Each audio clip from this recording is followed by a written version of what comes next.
Friends, आज हम राजस्थान के लोक देवताओं के महत्वपूर्ण तथ्यों में मित्रों जानेंगे पाबूजी के बारे में। पाबूजी जो राजस्थान में ऊँट लाने के लिए प्रसिद्ध है मित्रों, ऊँटों के देवता के रूप में जाने जाते हैं। आज हम पाबूजी से जो जुड़े सभी महत्वपूर्ण फैक्टों की चर्चा करेंगे। मित्रों, पाबूजी का जन्म जो है वो 1239 ईस्वी में जोधपुर के कोलमंडू नामक स्थान पर होता है। कौन से स्थान पर होता है? जोधपुर के कोलूमंड नामक स्थान पर होता है, जिसको कोल्लू भी कहा जाता है। मित्रों, इनकी जो माता थी उनका नाम था कमला दे और इनके पिताजी का नाम धांधल जी राठौड़ था। मित्रों, यहाँ से ये फैक्ट निकल कर आता है कि ये कौन से राजवंश से संबंधित थे। तो मित्रों, ये राठौड़ राजवंश से संबंधित थे। मित्रों, इनका जो विवाह है वो किससे हुआ था? वो हुआ था फूलम दे से। फूलम दे इनकी पत्नी का नाम था, जो अमरकोट के सोडा राजा सूरजमल की पुत्री थी। मित्रों, अब प्रश्न उठता है कि पाबूजी की घोड़ी का क्या नाम था? जैसे रामदेव जी की घोड़ी का नाम लीला था, और मित्रों हमने जाना कि तेजा जी की घोड़ी का नाम लीलड़ था। तो यहाँ पर भी पाबूजी की घोड़ी का नाम हमें परीक्षा में पूछा जाए तो पाबूजी की घोड़ी का नाम था केसर कालमी। क्या नाम था? केसर कालमी। बहुत ही इम्पोर्टेंट नाम है मित्रों, और अक्सर पूछा जाता है कि पाबूजी की घोड़ी का क्या नाम था? तो केसर कालमी। मित्रों, पाबूजी को किन किन उपनामों से पुकारा जाता है? तो मित्रों, राजस्थान में पाबूजी को ऊँटों का देवता कहा जाता है।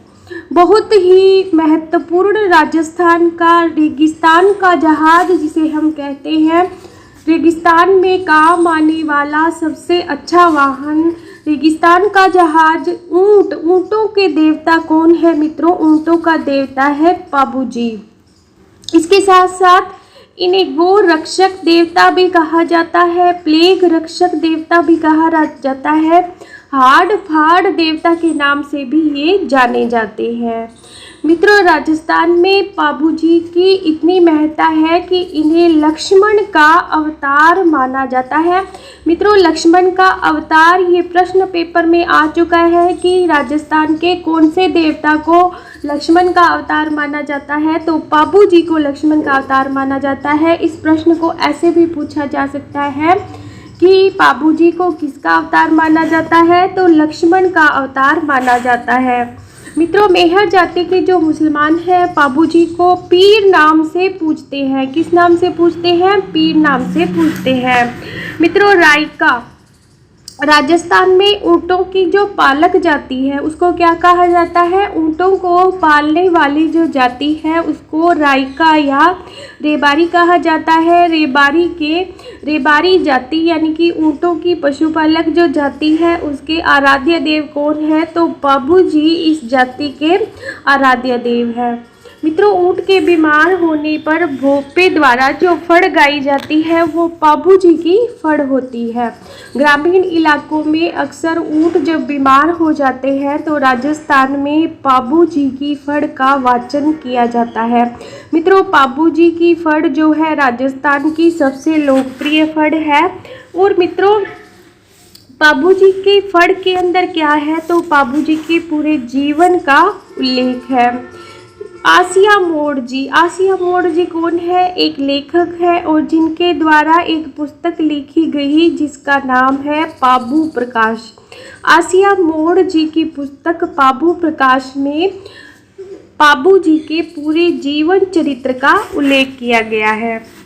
अब मित्रों, एक प्रश्न है बहुत ही महत्वपूर्ण पाबूजी से जुड़ा हुआ कि पाबूजी की फड़ को बाँचते समय किस यंत्र का उपयोग किया जाता है? तो पाबूजी की फड़ जब बाँची जाती है तो रावण हत्ता, एक वाद्य यंत्र रावण हत्ता, इसका उपयोग किया जाता है। इसको बजाकर ही पाबूजी की फड़ बाँची जाती है। मित्रों, ये तो थी पाबूजी की फड़ की बात। अब बात करें कि पाबूजी के पावड़े यानी कि पाबूजी के जो भजन है जब गाए जाते हैं, पाबूजी के पवाड़े भी जिनको कहा जाता है, तो ये भजन जब गाए जाते हैं तो किस वाद्य यंत्र का प्रयोग किया जाता है? माठ वाद्य यंत्र का प्रयोग किया जाता है। अब मित्रों मैं सुनाने वाली हूँ आपको बाबूजी के जीवन से जुड़ी बहुत ही महत्वपूर्ण घटना। अब हम जानेंगे बाबूजी के जीवन की कथा। मित्रों बाबूजी को जो घोड़ी थी जिसका नाम था केसर कालमी। मित्रों ये केसर कालमी जो घोड़ी थी किसके द्वारा दी गई बाबूजी को? एक गाय चराने वाली एक चारनी या एक गुजरी थी जिसका नाम था देवल चारनी। क्या नाम था? देवल चारनी। इस देवल चारनी द्वारा बाबूजी को केसर कालमी घोड़ी दी गई। किस शर्त पर दी गई? कि मैं आपको ये घोड़ी देती हूँ लेकिन इसके बदले में आप हमेशा मेरी गायों की रक्षा करेंगे। बाबूजी से उसने ये वचन ले लिया कि वह हमेशा देवल चारनी की गायों की रक्षा करेंगे। लेकिन इस पर बाबूजी ने देवल चारनी से कहा कि मुझे कैसे पता चलेगा कि तुम्हारी गायों पर संकट आया है? तो देवल चारनी ने बाबूजी से कहा कि जब भी मेरी घोड़ी हिनहिनाए यानी कि केसर कालमी हिनहिनाए तो आप समझ लेना कि मेरी गायों पर कोई संकट है मित्रों, और आप रक्षा के लिए चले आना। बाबूजी ने ये वचन दे दिया देवल चारनी को। तो मित्रों एक बार क्या हुआ था कि ये जो घोड़ी है केसर कालमी ये देवल चारनी से किसने मांगी थी? पहले ये मांगी थी बाबूजी के बहनोई जिसका नाम था जींदराव खींची। ये जीतराव खींची द्वारा जब देवल चारनी से घोड़ी मांगी गई थी केसर कालमी तो देवल चारनी ने ये जीतराव खींची को नहीं दी थी और उसने अब ये बाबूजी को दे दी थी। तो इस पर जीतराव खींची जो था वो देवल चारनी से नाराज हो गया और जीतराव खींची देवल चारनी से बदला लेने की ताक में था। अब मित्रों कि इतना क्रोधित हो गया कि वो बदला लेना चाहता था देवल चारनी से और इस अवसर की ताक में था। इसी कारण जब बाबूजी विवाह के लिए जाते हैं केसर कालमी घोड़ी पर बैठकर तो पीछे से देवल चारनी की गायों पर हमला कर दिया जाता है। किसके द्वारा? जींदराव खींची के द्वारा। मित्रों उस टाइम जब बाबूजी विवाह में व्यस्त थे और विवाह में फेरों के लिए जब बैठते हैं तो केसर कालमी जोर जोर से हिनहिनाने लगती है।